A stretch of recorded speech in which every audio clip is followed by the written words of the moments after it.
All right, folks, I'm going to show you a little bit here on how to put together the muscles the way that we did them this week in class. I've had a lot of people uh, request extra help with this, and so I thought I'd throw a little bit of a video together for you. The first thing that people are asking for, and this is not actually a problem, the skeleton is chrome. Now, the reason this is happening is ZBrush, the way that it does its materials is it does it by numbers. So you're counting 1, 2, 3, 4, and so on and so on. The skeleton was originally colored a bone material, but that material is no longer in the software. And so they've replaced it with now whatever fills that spot, which I don't even know what this is, this material here. It looks like it might be the hair material. It's not a big deal.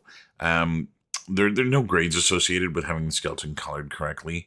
All I'm going to do is I'm just going to pick a material here. I've got this gray material here. This is the default startup material right here. And all I'm going to do, it doesn't matter what brush you have selected. All you have to do is turn on M. This is the material button here. And then if you go color and fill object, it'll fill the skeleton with that material. As I mentioned, I'm not really concerned about what the skeleton looks like. What I am concerned about is your materials. So let me kind of recover what we did in class here. We were looking at the clavicular head of the pectoralis. And so here's my PDF. I've got this open. And I'm going to go take a look at the insertion points and the origin to this, which is kind of the most important here. So we're dealing with the origin of, about half of the front of the clavicle. And then again, this insertion here, that's for all three muscles. Okay, so what we're looking for is just this bottom little head here. So if you look at the humerus, right, there's a little bump right here. That's the tuberosity of the deltoid. So that's kind of what we're looking for on the skeleton. So that little bump there, that's where the deltoid, the shoulder muscle, is going to insert. We're looking to go just above that a little bit, and you can see how much of that here. It's almost about the width of one rib that we're looking at here. So that's kind of what I'm interested in. I'm going to keep that PDF open and on my other monitor here, so you're not going to see it.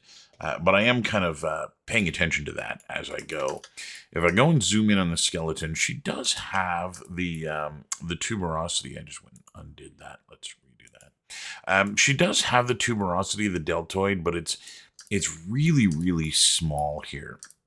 Essentially, what we're looking for is this little bump right here. So you'll see this is kind of convex, concave, convex again here, concave again. And so I'm looking for that. And then again, I'm going to go up just a little bit. And we're looking for about a width of one of the ribs. And so that's where that's going to go. And then again, I'm going to kind of cover one half of the clavicle. So the first thing I need to do, again, I don't want to edit my skeleton. So I'm going to add a new subtool. I do this by opening the subtool palette, hitting append, and choosing the Polymesh 3D star. Then I'm going to make sure I select that star. Okay, so now I have that star on screen here. I'm going to turn on polyfill. You guys don't need to do this. The only reason I'm going to do this is just to help illustrate what I have selected. So anything that's black and white is not selected. Anything in color, in this case it's green, that's going to be whatever subtool I have selected. So if I were to switch over to the skeleton, you'll see it change color. So we'll go back to the Polymesh 3D star here. And the first thing I'm going to do, I'm going to get out of draw and go to move and just go and bring this up into her chest because that's where I want to create this muscle. Okay, now the tool that we use to do this is called Shadowbox, and you can find that in the Geometry tab of the tool palette. And so we go in here, we're going to go down and find Shadowbox. There it is there. And then I'm going to go and increase the resolution here. I'm going to bring it somewhere between 300, 400, 500, somewhere in that range. Again, I'm not really big on numbers here. I just kind of want a certain range. Going down to the really low end stuff is not going to give you the kind of resolution to paint this. And so somewhere in the 300s or 400s, whatever, that'll work. And then I'm going to turn on Shadowbox, and this is a toggle. So when I click this, it turns it on. So now we're going to see that shadow box. It's in color here too because I've still got this turned on. Notice that the star is no longer colored. That's because I can't interact with the star anymore. The shadow box is what I'm interacting with. Now, what's really important when you do this If you notice, we can see perspective on that plane, which means if I were to go and mask anything, it's going to end up the wrong scale. So I'm going to turn perspective off, and you can find that over here, the fourth icon down. This is just going to make sure that when I create a mask, it ends up in the right place. Now, to mask this, you're going to do one of two things. You're going to either hold Control, which turns on your masking brush. You can see this over here, the masking pen, and you can go and draw whatever shapes you want.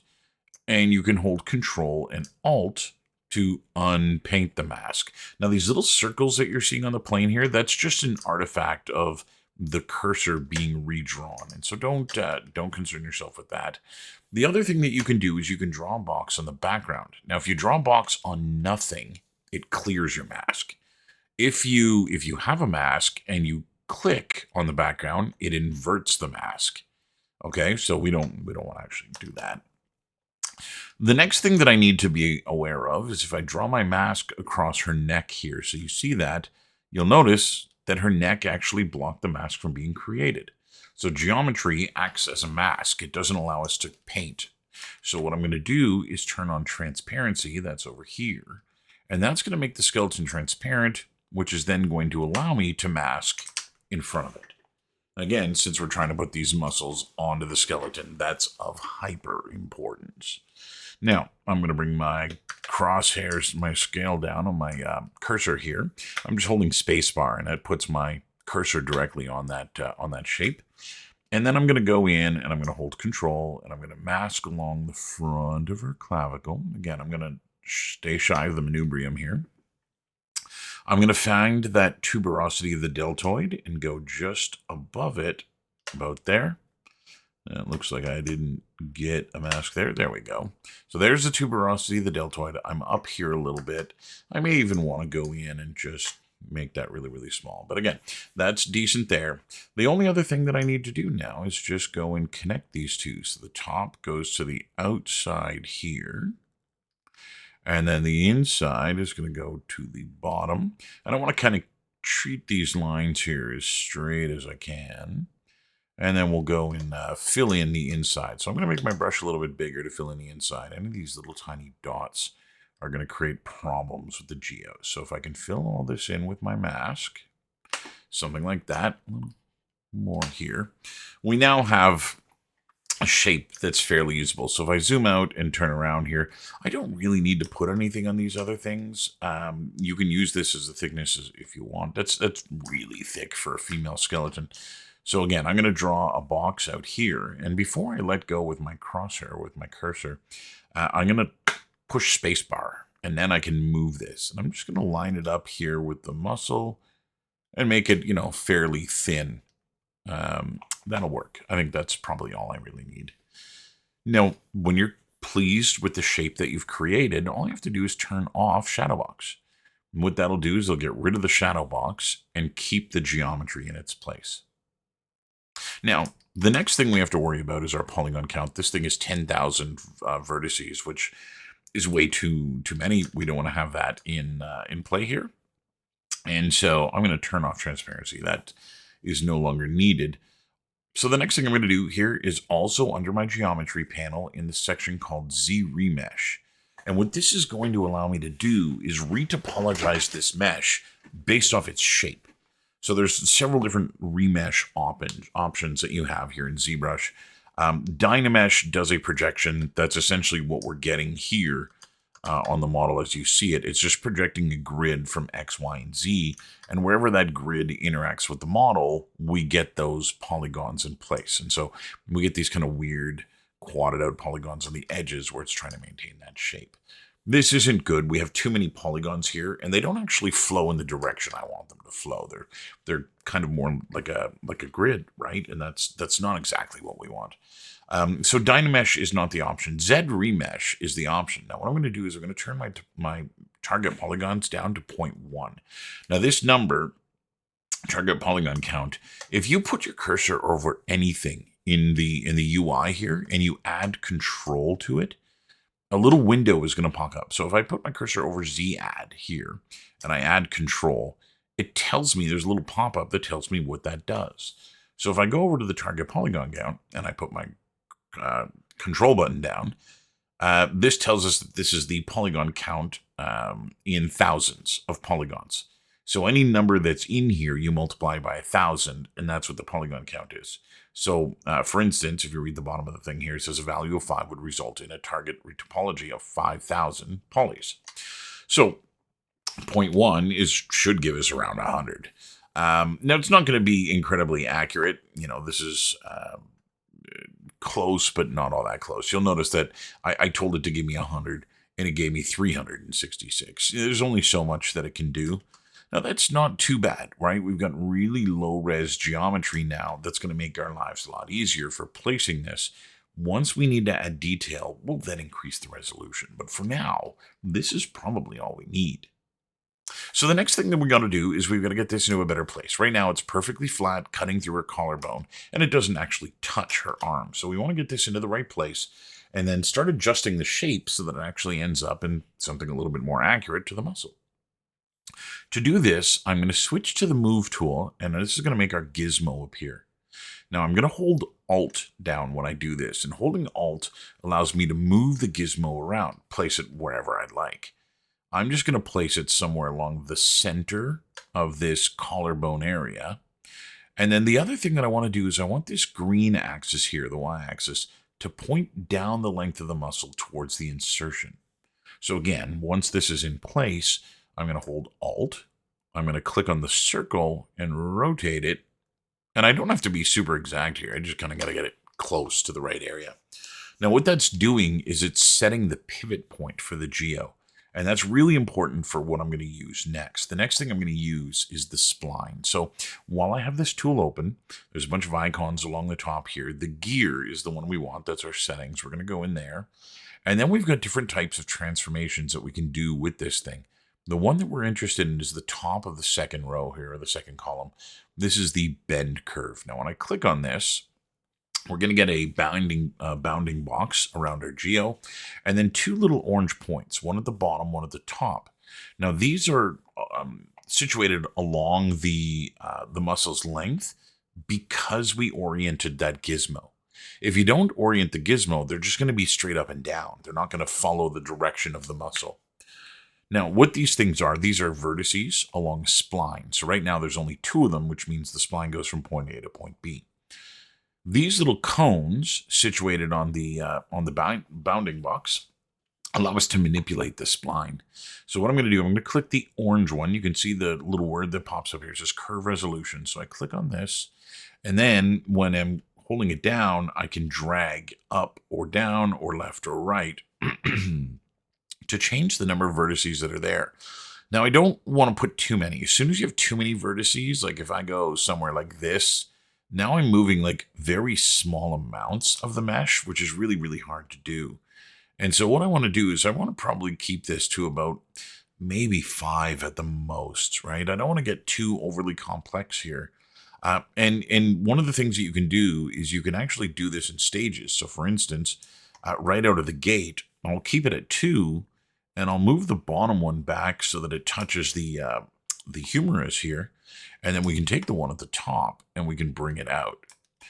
Okay, so that's kind of a little bit better. At least it's kind of in the right place now. Now, when you have one of these vertices clicked on, you'll see a new set of cones appear. This allows us to access the twist, and that's what I'm interested in here. I'm going to twist the top of this thing until it kind of lines up with the angle of the clavicle.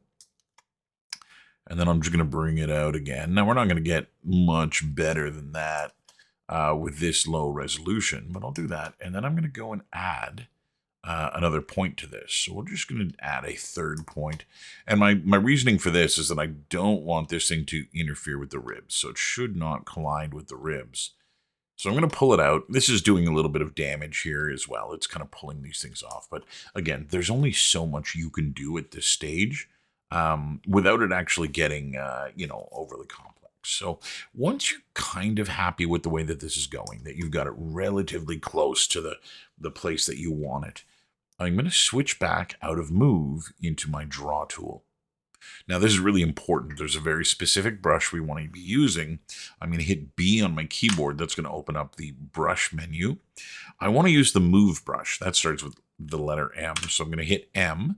That shows us all the brushes that start with the letter M. And the one that we're interested in is Move. This is it over here. And you can see that Move uses the letter V as a selector. So essentially, each one of these things gets its own letter. And so BMV, that gives us the Move brush. Those shortcuts end up becoming pretty important later on because they're really fast. For instance, if I wanted to return to the standard brush, I could hit BST and I'm on the standard brush. And if I go to BMV, I'm back on the Move brush. And so it requires a little bit of dexterity with your fingers when it comes to moving them on the keyboard, but you'll kind of get the hang of that the more you do it. So what I'm going to do now is I'm going to use the Move brush to affix this to the skeleton a little bit more. So again, if we kind of look from above here, it's kind of gappy up here, right? Only the center is touching. And then over here, I'm going to want to flatten this out a little bit too. So we're going to use the Move brush to this. Now, every brush has two modes of operation. You can click, and I'll show you this, and then I'll undo it here so you can see this. I'm going to click on a vertex, and I can move it, and you can see that those vertices follow my crosshair. Okay, they follow the direction that I move the cursor. If I hold Alt down, and I click on the same vertex and move it, notice it doesn't follow my cursor anymore. What it's doing now is it's moving out along its normal. So that's a really important thing to be able to do. You can bulge something out with the Move brush by holding Alt down. If you don't hold Alt down, you're kind of moving it in screen space. So I'm going to grab the top of this thing and bring it back. I'm going to grab the top of this one and bring it back. We just want to get right to the point that these are right nestled up against that clavicle. So there's not too bad there. Now, before we do anything else, we are only at 366 polygons here. There isn't enough detail to add anything else, but we'll fix that. So the next thing I'm going to do is I'm going to use Divide. Now, I typically, when I'm working, I will always use the shortcut for that, which is Control-D. If I go and put my cursor here and hold Control, you'll see that the description of what that tool does.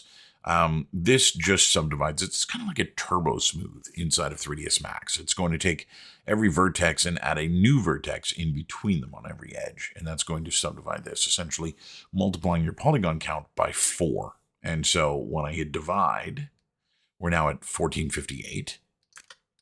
The wireframe here from the polyframe doesn't update until you turn it off and turn it back on again. Okay, so that's why we didn't see the number of polygons change. I'll show you this again here. So 1458, I subdivide, we're at 5826. The wireframe hasn't changed, but the polygons have. If I go and zoom in, you can see there is an edge here. We can see that those polygons are there. They're just not defined by the wireframe. And so if I turn that polyframe off and on, now we can see them. It doesn't really matter. It's not actually changing anything. So there, we've got kind of something a little bit better. I'm going to go maybe 2 more subdivisions here. I'm up at about 100,000. We'll see how that works. I don't know if this is good or not, and I won't be able to tell until we actually start sculpting something. So to do this, I'm going to, it's not too bad. I'm just going to pull with this Move brush here. I'm just noticing that corner is kind of lifted off a little bit more too. Now, ZBrush is bidirectional in the way that it handles geometry. What that means is that the high poly, the higher subdivision level, affects the low. And the lower subdivision level affects the high. They work in both directions. This is not the same as 3ds Max, which is unidirectional. In 3ds Max, when you put a turbo smooth modifier on it, the low poly affects the high, but it doesn't go in the other way. Max's high poly can't affect the low. But if I were to take this and like dramatically move it and then go to my lowest subdivision level, that is changed too. And so ZBrush kind of works in both ways. You can move the low poly and it'll affect the high, and then you can move the high poly and it'll affect the low. So I'm going to turn off my wireframe. I want to make sure that I can't see any polygons here. If I go and zoom in, it's looking pretty decent. So I'm going to go and put some serrations in here, or some striations. I want to be able to show the direction that the fibers are moving. to use that, or to do that, we're going to use the damn standard brush. So this is B for the brush menu, D for Damien, that's it there, and S for standard. And again, this is like the standard brush, but it's got a really fine point on it. And that's kind of what I'm after. So I'm just going to line this up so that my brush strokes are a little bit easier with the direction of my wrist. And I'm just going to do a few strokes here, kind of following the direction of the muscle. I'll do a few kind of at the top. Bring those down a little bit in here. Oop, that one got a little too close to the edge. With this tool, if you start going too quick like that, it'll start creating gaps. Now my brush is actually a little too big, and there's problems being created from that because, again, your crosshair is a sphere. And so we'll do something a little bit like this. So that's not too bad. We can kind of see which direction those fibers are going now. So not too bad. The next thing that I want to do is add some color to this. To color this, we're going to use our paintbrush. And so we're going to hit B for the brush menu, P for paint. And then if we look at the list that's here, we have paint, pattern, pen, pen shadow, pinch, planer, and polish. Paint is the one we want. So that's the A. So I'll hit A. So BPA is paint. Now, the way paint works, if I were to go choose a color here from the color palette, you'll see that the mesh fills in with that color. That's not actually painting it. What this is doing is it's showing you a preview of what that color would look like on that piece of geo. For that reason, when you change the color, the mesh changes as well, which is not what we want. So what I'm going to do here, I'm going to go into this red color. I'm going to add a little bit of blue here by dropping down the side. And I'm going to kind of try to find something that looks almost like raw meat, because that's what muscles are. And I'm going to go in and, get this to the point that I like the way it looks.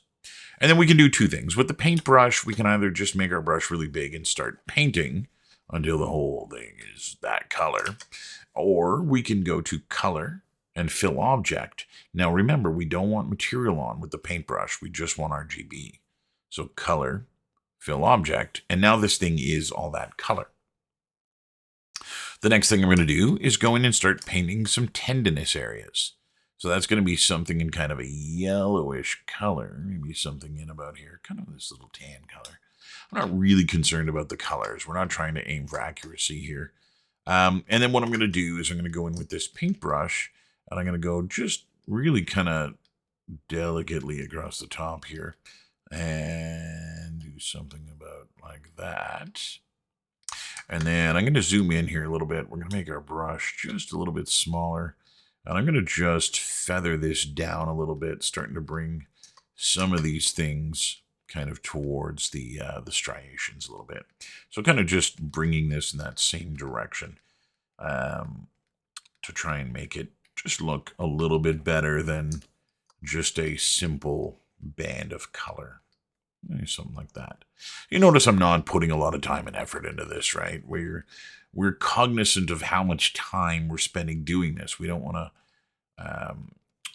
this is meant to be in a research project in understanding the anatomy. There's only so accurate we can get with the number of muscles we're putting together in a week. And so I'm going to do the same thing down here. I'm going to go and hit that bottom tendon. And then I'm going to do the same thing here with some tiny little striations. That's probably overly tiny. And then I'm just going to go, whoops. You can see that guy carried away. And so, yeah, we'll go and bring some of this up here too, just so it doesn't look like this harsh edge here. I want it to kind of feel a little bit more like these fibers are stretching out in that direction. I'm going to get rid of that one. And we'll do this there, something like that. That's not too bad. We're getting a little bit more of that kind of effect now. So there it is there. So the last thing that I want to do now that I have this muscle kind of put together and I'm pleased with the way that it looks, is just go and name it. And so now that it's in the right place, I'm going to head over to my subtool palette. I'm going to go and make sure that it's still selected and then find rename. And this is pectoralis. And this is clavicular, which is connected to the clavicle. Clavicular. There we go.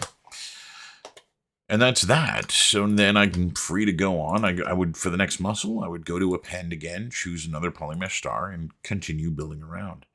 And that's about it. That's really all that's involved. So I've got the name, I've got the shape, I've got the striations here indicating the direction of travel, I've got the origin, I've got the insertion, and it's all in the right place. It's not interfering with the skeleton. You can see if I look around here, we don't really see it penetrating through the skeleton anywhere, right? Muscles don't go through bone. And yeah, that's kind of the starting point. So you just kind of build up from there. Okay, I hope that's been helpful and it gives you a little bit of a helping hand here, remembering what we did in class. And good luck moving through with this, and I will see you next week.